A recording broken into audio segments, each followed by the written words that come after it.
Good morning, જય શ્રી કૃષ્ણ બધાને. તો સ્વાગત છે ફરી આજના અમારા એક નવા મિની બ્લોગમાં. અને આજે છે ને દિવસ થોડોક વહેલો જ ઉગી ગયો છે બેસવાને. બેન છે ને આજ મારી હાર જાગ્યા છે 6 વાગ્યામાં. મારો અલાર્મ વાગ્યો ને તો બેન આજ ઉઠી ગયા છે. અને રાત્રે કાલે તો તાવ નહોતો, પણ ગઈ રાતે પાછું આવી ગયો ને અત્યારે છે ને પાછું આવી ગયો. આજ તો જો કાલે છે ને મેસવા નવરાવી હતી. પવન એટલો અહીંયા પવન એટલો ઠંડો હમણાં 2-3 દિવસથી અહીંયા છે અમારા બાજુ. અને મેસવા મેં તો આમ થઈ દિવસ ન નાય તો બાળકોને તો ચાલે, તો કાલે નથી નવરાવ્યો બેનને. તો આજે છે ને નવરાવાના છે ને, પણ તાવે અત્યારે ભર્યો છે ને કંઈક નવરાવું કે નો વિચાર કરું છું. નાસ્તો બેનને છે ને હોસ્પિટલ લઈ જવાના છે. ઘરમાં છે ને બધી દવા છે જે એને દર વખતે આપે છે ને રાખીએ જ છીએ, એનાથી કંઈ ફેર નથી પડ્યો. 1-2 ટાઈમ પાઈ હતી. અને મેસવાને એવું છે કે દવા એ જ હોય, ડૉક્ટર એ જ લખીને આપે, પણ જે દાદરો ચડે ને દવાખાનાનું એટલે તરત સારું થઈ જાય, દવાખાનું જોઈને સારું થઈ જાય, મતલબ કે એવું છે.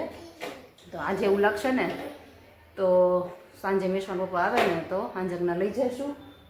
અને નહીંતર પછી ઘરે તો બધી દવા છે, પણ એનાથી કંઈ 2 ટકથી કંઈ ફેર ન પડે. કાલે સારું રહ્યું આખો દિવસ, પણ જમવાનું બંધ થઈ ગયું.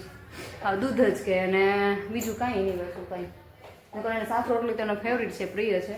કોઈ જો અત્યારમાં જ મેં ટિફિનમાં શાક કર્યું હતું ને રીંગણા બટેટાનું, તો અત્યારે મેં થોડુંક ખાઈ તો એને ચોળી દઉં અડધી રોટલી, તો ન ખાધું. દૂધે નથી આજ તો પીધું. એટલે વિચારીએ છીએ કે આજે મેં એવું લાગે ને તો દવાખાને લઈ જઈ.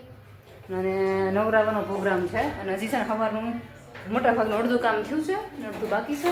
કચરા પોતા વાસણ થઈ ગયા છે અને કપડાં બાકી છે. સોરી, કચરા પોતા ને વાસણ થઈ ગયા છે, કપડાં જે ધોવાનું બાકી છે, નાવા ધોવાનું બધાને બાકી છે. મેં તડકો થોડોક નીકળે ને પછી મેસવા નવરાવું. અને એનું છે ને લીમડો મેં પાણીમાં એમ તો સવારે હારા પાણીએ ધોઈ ચોખ્ખો કરીને તપેલામાં છે ને પલાળ દીધો છે.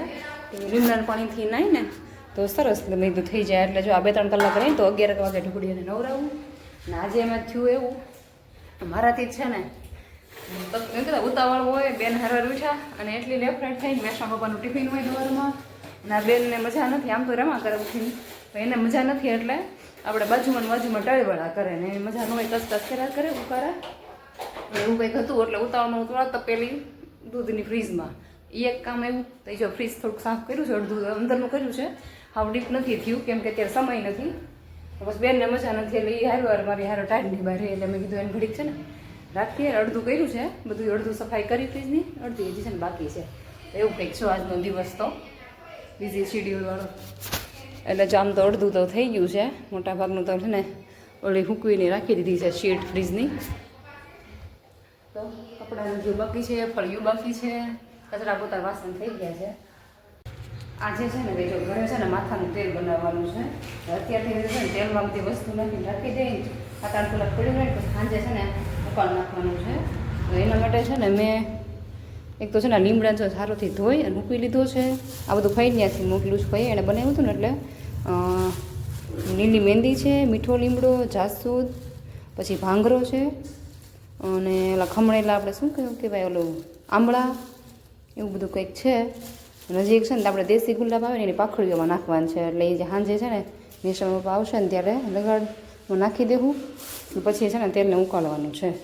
અત્યારે છે આપણે 1 લીટર જેટલું બનાવવાનું છે. એટલે મેં તો છે ને અત્યારે જેટલું છે એટલું તો પલાળીને રાખી દઉં ને તો આમાં હું એનું બધું તત્વો બધા બેસી જાય. તો ચલો મેં તો આજ અત્યારે મેં તો પારનું કામ પછી કરું. મેં તો અત્યારે મેસવા ખવડાવે છે ને પેલા અંદરનું કરી નાખું. તો ચલો મેં તો આ છે ને લૂઝમાં છે ને તેલ લીધું છે. તો ચલો એ છે ને એને બધું પલાળી દઈ પહેલાં. તો અત્યારે છે ને જમેશવાનું છે ને સરસ બધા છે લીલું પાણી મસ્ત લીમડાવાળું થઈ ગયું છે. સારું હાલો એ નવરાઈ દઈએ હવે.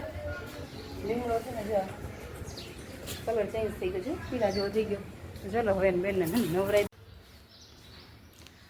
હલો, અત્યારે છે વાગી ગયા છે 5 ને ચા પાણીનો કાર્યક્રમ પતાવીને હું મેસવા જોડે બેસી ગયા છે એ કબીટું.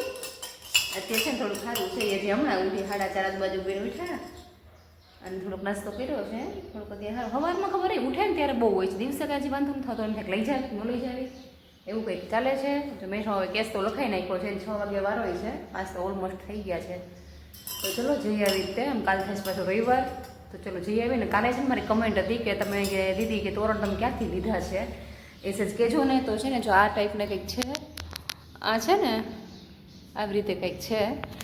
તો આ તોરણ છે ને મેં બગસરાથી લીધા છે ને. બગસરામાં છે ને કલા મંદિર છે. આમ તો મોટા ભાગની દુકાનમાં મળી જાય, પણ કલા મંદિર છે ને ત્યાંથી પ્રોપર મળી જ જશે, કેમ કે એને આ લોકોની સ્પેશિયલ છે તોરણ કે ટીપાઈના એના આ ડિઝાઇનમાં તમને મળી જ જશે. તો આવી કંઈક હતું ને. એક હતું મારે કાચની બરણીનું તો કોમેન્ટ. તો એમાં એવું છે કે અડધી છે ને મેં તે ફેરી આગળથી લીધી છે ને અડધી જ મેં દુકાન આગળથી લીધી છે. જ્યારે જ્યાંથી મળે ને તો હજી હું લઉં જ છું, કેમ કે મેં છે ને બધી પ્લાસ્ટિકના નવા ઘરે શિફ્ટ થયા ને પછી મેં બધી છે ને પ્લાસ્ટિકને કાઢી નાખી ને બધું કાચની બધી બરણી કરી નાખી. એટલે થોડીક મેં તે ફેરી આગળથી લીધી હતી અને થોડીક છે ને દુકાનમાં લીધી. હજી છે ને મળે જ છે હજી, તો એવું કંઈક છે. એટલે મેં તો બે કોમેન્ટ હતી ભાઈ, તો રિપ્લાય તમને આપી દઉં. તો ચલો હવે મેશમાં પપ્પા આવે ને ત્યાં સુધીમાં છે ને તૈયાર થઈ જાય. મેશવાની ફાઇલ વાઇલ કરી નાખી તૈયાર. તો ચલો અત્યારે છે ને દવાખાનેથી આવતા રહ્યા છે મેશમાં બતાવી. એ જ દવા આપી છે દર વખતે આપે છે ને એ રીતે. પણ મેશમાં છે ને હવે સારું થઈ જાય. કા મીઠું અને બેન જો મારી ચુંદડી લઈને બેસી ગયા છે. અત્યારે સારું થઈ જાય ને દીકવા આપીને હવે. એ જ દવા છે આ તાવની, એ જ ઘરે છે ને બોટલ એ જ છે. પણ હવે સારું થઈ જશે એમ કે બેન છે ને સાઈડનું મોટું જોઈએ આવે ને એટલે મેશમાં એવું છે તમે દવાખાને લઈ જાઓ ને એટલે કાલે સવારે જો કંઈ નહીં. તો ચાલો હવે છે ને 6:30 થઈ ગયા અને રસોઈમાં હું બનાવવું ને એ વિચાર છે કા બેન. તો ચલો કંઈક છે ને કરી નાખી શાક ને રોટલી. તો ચલો અત્યારે છે ને જો જમીન ને બધું કામ બતાવી થઈ ગયા હતા ફ્રી. અને સવારમાં છે ને આપણે તેલ પલાળ્યું હતું ને જે લીટર બધો મસાલો નાખીને લગભગ આપણે 9 વાગ્યા પહેલાં પલાળ્યું હતું. 12 કલાક જેવું થયું અને 1 લીટર હતું એટલે ઓછું લાગતું હતું. અને ફરીથી પાછું છે ને 1 લીટર લેતા આવ્યા છે ને જો આમાં પલાળી દીધું.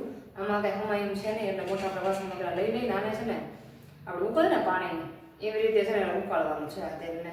પછી સવાર સુધી રહેવા દેવું ને સવારે પછી ભરશું.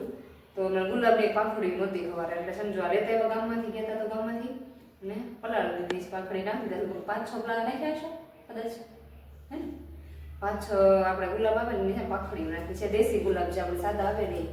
તો ચલો છે ને એક તો બાઉલમાં પહેલાં છે ને આ ટ્રાન્સફર કરી લઈએ કેમ કે આ છે તપેલી પડે નાની આમાં ઉકળશે ને બહાર નીકળવાનું છે ને બીક લાગશે. એટલે ચલો અત્યારે જો આ છે ને તેલ આપણે હતું ને એ કડાઈમાં લઈને છે ને ગરમ થવા રાખી દીધું છે અને છે ધીમા તાપે ઉકાળવાનું છે. આ પાંદડાનો કલર ચેન્જ અત્યારથી થવા માંડ્યો છે. ગુલાબ જો ગુલાબની પાંખડીનો અને લાગે ને આમ કેમ બળી ગયા હોય કડકડિયા જેવો થઈ જાય ને ત્યાં સુધી ઉકાળીને પછી છે ને બંધ કરી દેવાનું. 10-12 કલાક પડી એટલે ઠરી જાય પછી ભરી લેવું. અને આ કડાઈ છે ને અત્યારે નાની પડી છે એવું કે સ્ટીલની છે ને મોટી આપણી આગળ આ જ છે મોટી પણ એલ્યુમિનિયમની છે. મેં તો તેલ છે ને માથાની વસ્તુ છે તેલ તો મેં કીધું ને એલ્યુમિનિયમ નથી ઉકાળતી એ નડે પટે એમ કરતાં સ્ટીલમાં ઉકાળું તો કંઈ વાંધો નહીં થઈ જાય. આમ તો એ તું ભરતી વખતે છે ધ્યાન રાખવું પડશે ઉકાળતી વખતે નહીં. તો સારું છે. અત્યારે આને છે ને લગભગ 10 થી 15 મિનિટ જેવું ધીમા તાપે ઉકાળ્યું. અને આ બધા જે આપણે અંદર જે મસાલો નાખ્યો હતો ને એ છે કડકડીઓ જો થઈ ગયું લાગે. આપણે ચમચો ફેરવીએ ને તો છે ને ફીલ થાય એમ કે નહીં કડકડીઓ અવાજ આવે સેજ આવે એવું. તો હવે છે ને 2 ગેસ છે ને કરી દીધા બંધ. આમાં છે ને ઉકળતું હતું તો બહાર નીકળતું તેલ એટલે મેં છે ને પાછું તપેલીમાં થોડુંક લઈ લીધું. હું છે દલાવામાં ફાવે અને ઉપર નીચે ફસલો મસાલો પણ થઈ જાય. તો ચલો તેલ છે ને આપણે સરસ મજાનું છે ને બળી ગયું છે. આનો જો કલર પણ કેવો જો ચેન્જ થઈ ગયો નજીકથી બદલશે જો મસ્ત જો. ચલો આમ જો નજીકથી બતાવું કેમેરામેન. જો આવો કંઈક છે મસ્ત મજાનો કલર અને સુગંધ છે ને સાહેબ ઓછી ગમે. લીમડાની ને એ બધી આવે છે. સરસ મજાનું છે ને તેલ થઈ ગયું છે રેડી. અને આમ જો મેશમાબેનને બતાવો કેમેરામેન તમે એને છે ને સાહેબનું મોઢું આ જોઈએ ને ડૉક્ટરનું એટલે બેન ફેર કુદડી ખરવા માંડ્યા છે મોઢું જોઈએ એટલે સારું થઈ ગયું. ઓહો બસ પડી જાય નિકાલ ખાધા પીધા વગરનું. ચલો હવે છે ને હવે આપણે વિડીયોનો છે ને અહીંયા જ એન્ડ કરી દઈએ. જો વિડીયો ગમ્યો હોય તો લાઈક શેર સબસ્ક્રાઈબ. મળી આવતીકાલે.